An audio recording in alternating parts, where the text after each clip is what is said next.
It's a pleasure to welcome Sandeep Casi. He is the founder, CEO of an emerging company from Japan, now based in Singapore, Cinemacraft. Sandeep, it's a pleasure to welcome you. Thank you very much, Martin, for having me here. When we talk about India-centric entrepreneurs, we talk Right. about Silicon Valley Right. or India. Right, You have a good combination of right, establishing Japan, moving to Singapore. right. I want to hear from you. How is it different to be an entrepreneur in South Asia? Well, so I think it's quite different from the perspective of the markets as well. If you look at the markets in North America, which is significantly about Silicon Valley, where we are at this point of time, the technologies or the innovation that happens is almost in the forefront of innovation. Innovation in the sense of smartphones, innovation in the sense of tablets and so forth. But if you look at Southeast Asia, even though the mobile penetration is so huge, much bigger than any of the advanced countries like Europe and US, but the technology or the innovation that has to happen is not in the devices, but it's in the use cases, it's in the user experiences, and it's in the being creative technologies. And I think that's one of the major differences between being an entrepreneur in Southeast Asia and being an entrepreneur in the Silicon Valley. The secondary thing is, in Silicon Valley, it is always about build and flip, right? So you build a pain point and then you flip it, sell it to Google or sell it to Facebook and so forth. But in Southeast Asia, those things are very rare. It doesn't happen. So in Southeast Asia, being an entrepreneur, you're focused on build to last, right? And it's a brick and mortar business, and it has to survive a long period of time. There is no quick flips in those regions. So I think the entrepreneurship, significantly differs from those two main points. So this is not your first startup, but I'd like to focus on Sure. this particular venture. What is the technology? Sure. And what are you trying to achieve? Absolutely, yeah. So when I went to Japan, this was back in 2004. I was working for Fuji Xerox Palo Alto Labs in Palo Alto, and I was a researcher. And there were some of the things that I was doing was innovative things in interactive media and smart media. I was sent to Japan to work with Fujifilm and Fuji Xerox. And when I went there and I saw the market, which was significantly different, and I also saw the opportunities in Asia, in emerging markets in Asia, not necessarily Japan, but Indonesia, India, Philippines, and those kind of areas. And some of the things that I saw was, while Japan was 10 years ahead in terms of mobile technology, the other markets in Asia, which were very close by, were at least 20 years behind. So I saw an opportunity where I could take technologies from Japan, which has completely expired its usefulness, but it is the next big thing in the Southeast Asian markets. So I came up on this idea that if I can actually look at video streaming, so one of the things that we do is we encode for mobile devices and stream to mobile devices, and we can do it at 30 kilobits per second, which is very, very difficult to do. And our technology works on low bandwidth networks with high latencies, and we take care of all the buffering in very innovative ways. So I looked at all these technologies that Japan has in terms of mobile devices, in terms of platform that have been developed in the past, and I took them all together and I created a platform.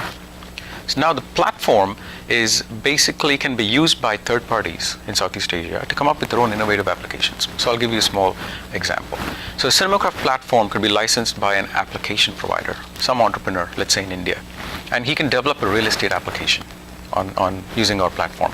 And anytime he needs to show a video of an interior of a house, obviously video delivery to mobile devices in Southeast Asia is not an easy task.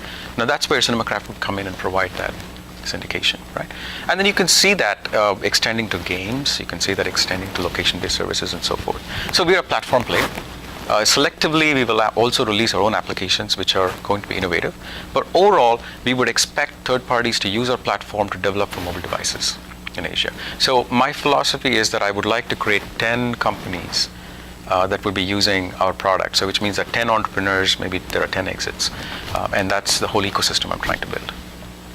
The other thing I want to learn from you is, I know you mentioned this in the first question, but there are still many challenges. I mean, the world over, people want to adopt, Silicon Valley / US style of entrepreneurship. Right. but the ecosystem doesn't exist. That's Although right.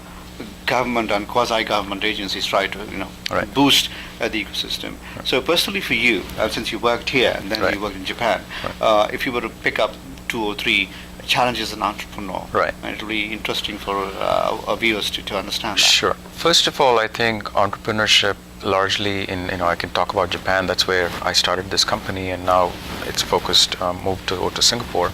Entrepreneurship is not an easy thing in Japan mainly.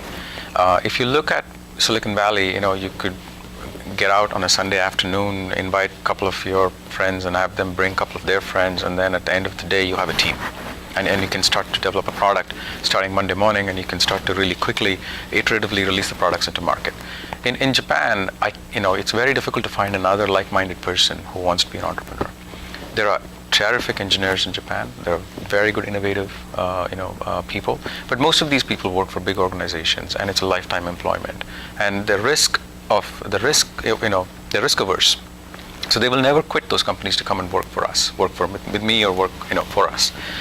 So this is the biggest challenge that I have faced in Japan. So this is one of the reasons why I came upon the idea of, okay, if I have to get entrepreneurs to come and work with me from outside, Japan's probably not a very conducive environment for that. So let me do this. Let me move the headquarters to Singapore, and then I can start to really attract people from India, from China, from Indonesia, from Taiwan to come up and then start to be part of the team. And this is exactly what we've achieved. So we are a Japanese startup, but we have to transplant to Singapore so that we can actually get a good team to come in and work with us. And that probably is an experiment at this point of time. So we're not really sure how it's going to go, but nevertheless, it is worthwhile to give it a try and see how we can actually develop entrepreneurship in the area. TiE50 awards and TiE50 winners, we had a couple of them last couple of years. Sure. Who flew in from Japan. Sure. So the word has gotten out. Sure. It has its own standing now. Sure. In the world. And you have been a co-founder of the Japanese chapter, Tokyo That's right. chapter. That's TiE. right. So I'm sure it's has a special meaning for you. It absolutely does. In the first year of founding, we had our first TiE50, which is also the first TiE50, by the way, that TiE Silicon Valley held. We had a winner from Japan, Sekai Camera, and subsequently they went on to raise $16 million, not only from Japanese venture capitals but also from Dole Capital from Silicon Valley.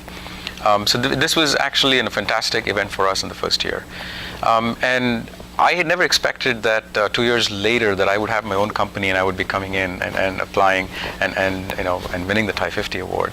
But it is very sweet indeed, because it's this is something that I've believed personally, that something like this, something from Japan coming out of Japan and succeeding, going back into Japan will actually enable more entrepreneurs to look at you and say, okay, this could be done. Let's try to work with these people and let's do it.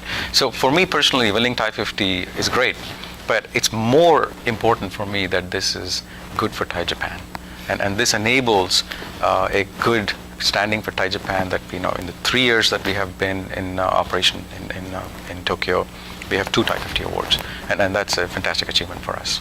Sandeep, congrats again, and thank you very much. Yeah, thank you very much, Prateek.